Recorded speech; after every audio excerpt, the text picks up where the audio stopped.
les chercheurs de bonheur. Je me suis aperçu que depuis quelques temps, de plus en plus de personnes se laissaient aller facilement à exprimer leur colère. Comme si, autour de nous, un virus de la colère se propageait. Comme si, dès la moindre contrariété, il devenait normal de s'emporter et de tout envoyer valser. Comme si notre monde venait d'accoucher, de jeunes enfants capricieux ne supportant plus la moindre contrariété, opposition, frustration ou même injustice. Ce sont les causes les plus fréquentes qui nous font monter dans les tours et péter les plombs. Notre ego s'est renforcé et a chassé la patience, la bienveillance et le respect que nous avions envers les autres. Nous sommes clairement aujourd'hui plus égoïstes et par ce fait nous nous opposons davantage aux autres. Vous rajoutez à cela un climat de stress et nous avons alors le parfait terrain propice à cette montée du yang du foie qui est en médecine traditionnelle chinoise un des syndromes de la colère que je vois le plus souvent dans mon cabinet. Que faire pour se soigner rapidement de ce désagréable sentiment qui nous fait sortir hors de nous et nous pompe une énergie considérable? Imaginez un peu la somme d'énergie phénoménale qu'il vous faut générer pour soutenir une colère. C'est colossal. Employé autrement, cette énergie vous permettrait de réaliser ce que souvent vous n'avez plus la force d'accomplir.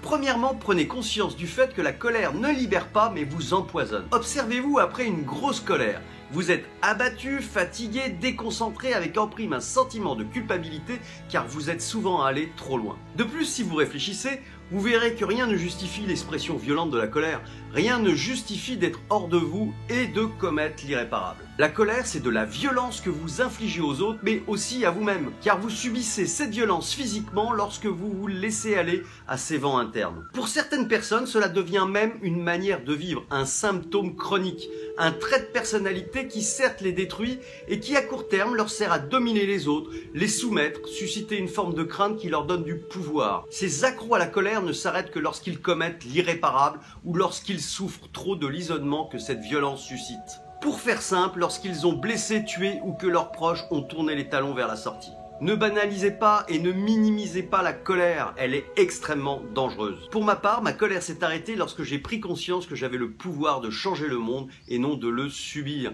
lorsque j'ai compris que mes actions influençaient ma vie. Ne me sentant plus frustré ou empêché, je suis donc devenu plus cool. Je n'avais plus besoin de reprendre à tout prix le contrôle de situations qui semblaient m'échapper. Abandonnant le pouvoir, je suis parvenu à davantage d'amour et pouvais ainsi faire passer mes idées avec calme et sérénité. Deuxièmement, après cette prise de conscience incontournable, il est plutôt facile de désamorcer les manifestations de cette colère. Commencez par les situations qui vous mettent systématiquement en colère car elles seront faciles à repérer. Dès que vous remarquez les sensations désagréables monter en vous, prenez de la distance avec elles. Ne cherchez surtout pas à aller contre. Observez juste, puis donnez une réponse autre que de la colère. Vous avez un catalogue d'émotions infinies autres que la colère à portée de main. Donc servez-vous-en. Arrêtez de tourner sur le même disque rayé. Soyez créatif, devenez moins prévisible, moins coléreux, vous deviendrez donc plus heureux. Pour finir, une petite histoire sur la prise de conscience de la colère.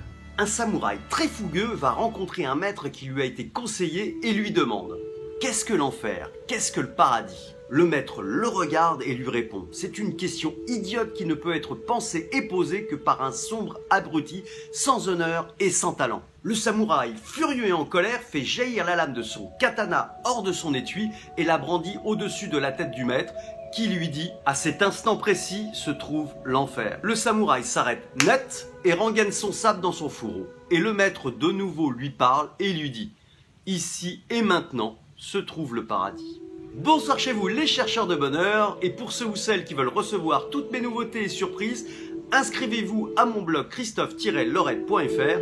Il vous suffit de cliquer sur le lien en dessous de cette vidéo. À très bientôt et que la force soit avec vous.